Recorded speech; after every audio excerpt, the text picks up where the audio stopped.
નમસ્કાર, સ્વાગત છે આપનો આરબી ન્યૂઝના કાર્યક્રમ કવિતાના સફરનામામાં. હું અશ્વિન રાઠોડ સ્વયંભૂ.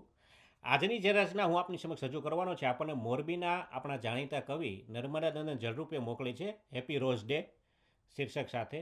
આ છંદસ કાવ્ય છે જે આપની સમક્ષ રજૂ કરું છું કે અણીદાર ક્રૂર કાંટા વચ્ચે નિસ્વાર્થ, અણીદાર ક્રૂર કાંટા વચ્ચે નિસ્વાર્થ, નિસ્તંભને નીરવતાથી સંગાથે રહેવું, સૂરજના કિરણોનું પડવું ને કડી થઈ ખીલવું, હસવું ને હસાવવું, બગીચામાં ફોરમ થઈ ફરવું, ભમરાઓ અને પતંગિયા સાથે મસ્તીથી રમવું, માળીના હાથે બજારમાં વેચાવું, ઈશ્વર ચરણો ના રહેવું, નારીના કેસમાં વેણી થઈ મોગરા સાથે ગૂંથાવું, છોકરીને ગમવું તેનું ચૂમવું, કેટલી આહલાદકતાથી તેનું સ્પર્શવું, દેશના વીર સપૂતોના શ્રદ્ધાંજલિ સ્વરૂપે તેના ચરણે રડવું, કાયમ જલ જેમ વહેવું, કાયમ રૂપ સાથે મહેકવું, ને સૂર્યાસ્ત સમયે હસતા હસતા ખરી પડવું, કે અણીદાર ક્રૂર કાંટા વચ્ચે નિસ્વાર્થ નિસ્તંભને નિરવતાની સંગાથે રહેવું, સૂરજના કિરણોનું પડવું કડી થઈ ખીલવું ને હસવું ને હસાવવું.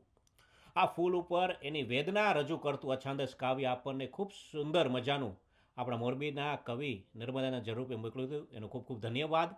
હેપી રોઝ ડે નિમિત્તે હું હતો આપની સાથે આરબી ન્યૂઝના કાર્યક્રમ કવિતાના સફરનામાથી અશ્વિન રાઠોડ. નમસ્કાર, અસ્તુ.